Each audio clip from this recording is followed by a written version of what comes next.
What's up, Ragnarok fans? In this video, I'm going to share my current character progression and as well as my monthly goal for the month of October. For my new viewers out there, take note that this is just a free-to-play account. This is a zero top-up account since day one.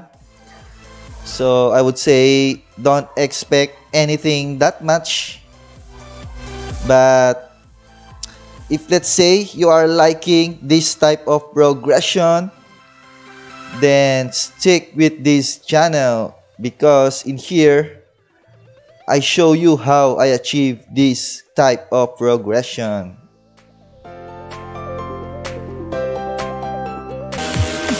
Now here are my raw stats: 365k of HP, 7.1k of M attack. If I use my self buff, which is the blessing, the M attack becomes 7.3k. If I use my Hornet pet, my HP becomes 400k and M attack of 7.6k. For the familiar, the M attack becomes 7.6k. For the slime, 372k and 7.3k. And now here are my equipment. So my weapon and my muffler are tier 5, which is equivalent to a level 80 item. The rest are tier 4, which is equivalent to a level 70 item. So I have a set effect of a tier 4, 8 pieces, which is 30% physical and magic damage reflection. Now here are my cards and enchants. For the weapon, my enchants are M attack. So these two will be replaced soon. My cards are Sidewinder. For my armor, these are ROX enchants. Priorities, the P damage reduction, and secondary priorities, the HP, and the third priority is the M damage reflection.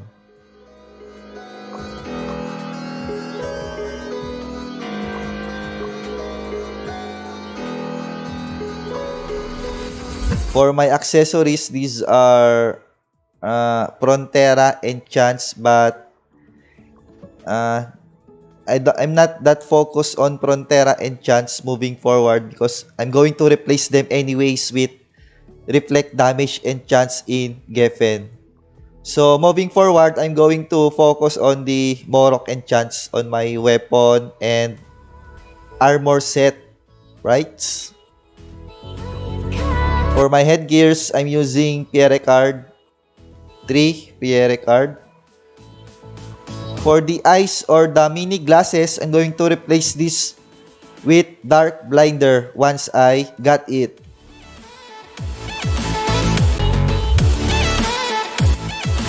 And here are the rest of my raw stats for your reference.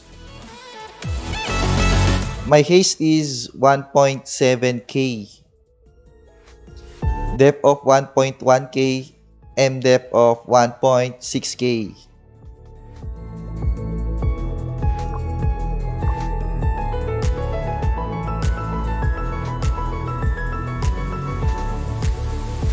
Final haste of 26.5%.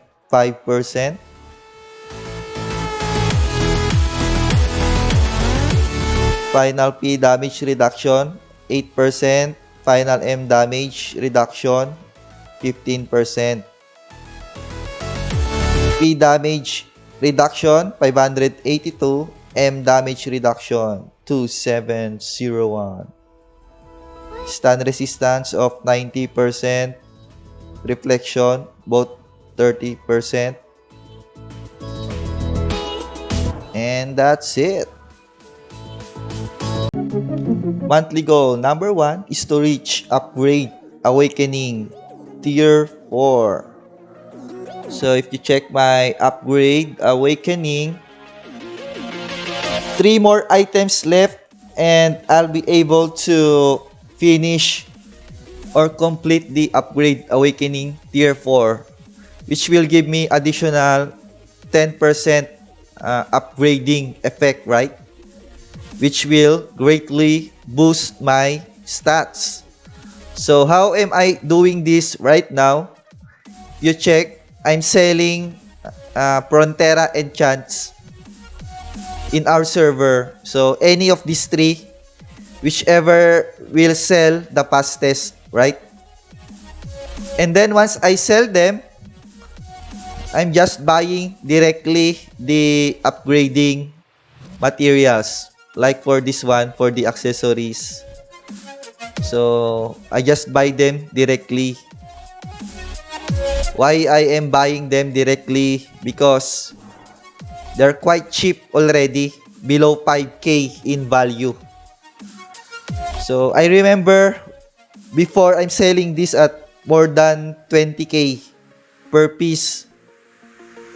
And then they made an update, becomes around 10k per piece. Now it's below 5k. So this is a good time to do upgrading, in my opinion. At least in our server. I'm not sure on the server of other players, right?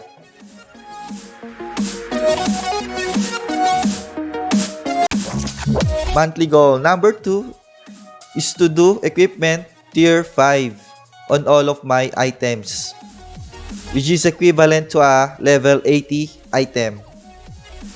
Right now, I only have the wand, the shield, and the muffler in tier 5. The rest are tier 4. So why I tier 5 the wand, the shield, and the muffler first? Because they give a huge bonus on HP and M attack. The others are not that huge in terms of additional base stats. But anyways, once I complete them, all of which into tier 5, then I'll be able to increase the damage reflection into 35%. And again, this is the best time to do tier upgrade of items in our server because the materials are also getting cheaper, right?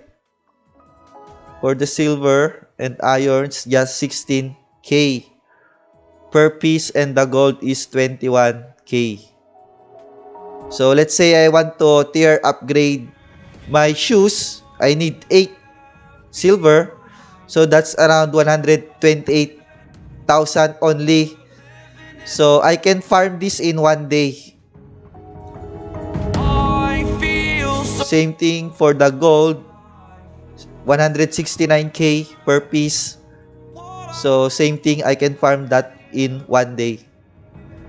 And maybe 2 weeks from now, once I finish my upgrade awakening, those items here, iron, silver, and gold too, will become even more cheaper, right?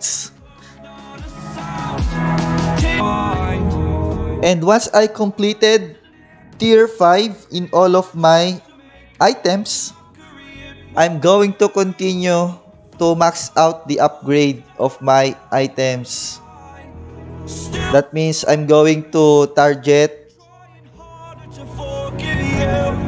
140 upgrade on my weapon, 70 on my armors, and 35 on my accessories. And same thing, I'm going to keep on selling Frontera Enchants, whichever sold the fastest. And the profit of that, I'm going to keep on buying, upgrading directly the upgrading requirements, right? And while doing that, I'll be able to keep on increasing my smelting level because the next opportunity to make tons of crystals is selling payon enchantments. And yeah, this is one of the next big opportunities to make them crystals. So if you look at the prices of those enchantments, so they're sale pretty much expensive right now. Slow down.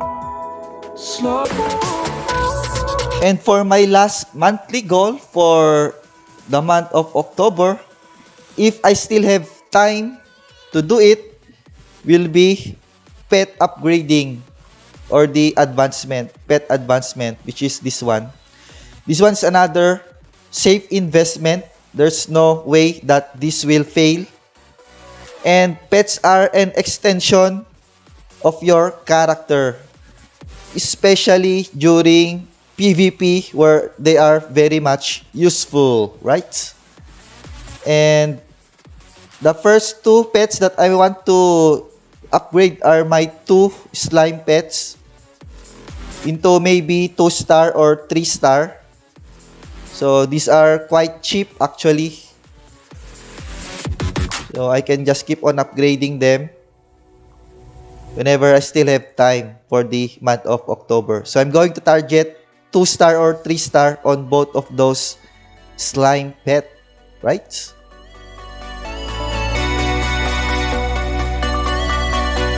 And I've read somewhere on the social media groups that a certain player will able to 3-star his slime pet and it cost him around 700k crystal. So that's quite cheap. I can earn 700 crystal in 1 week for sure. So that means it will be easy to do that as well.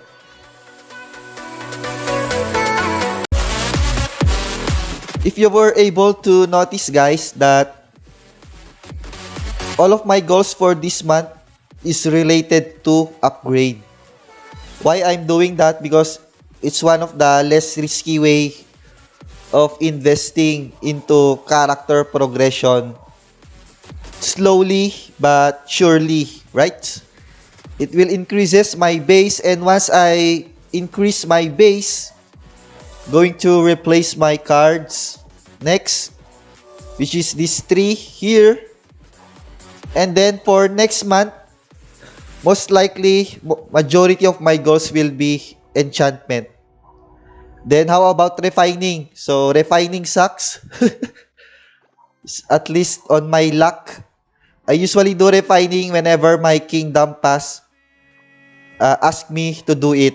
Besides that, I don't usually do refining for now. But if you check, once I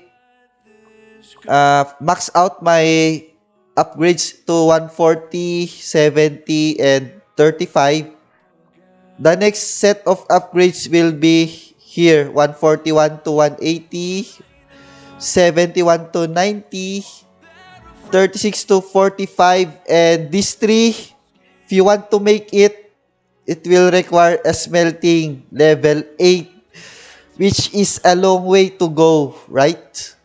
So there's enough or plenty of time for me to do enchanting and refining while waiting for my smelting to reach level 8. And during those times, I don't worry much because I already maxed out my upgrades. So I just can keep on enchanting and refining without worrying that much because I already maxed out my upgrades and bought the cards that I need, right? And that is my character progression and my monthly goal for the month of October. Thank you and bye-bye.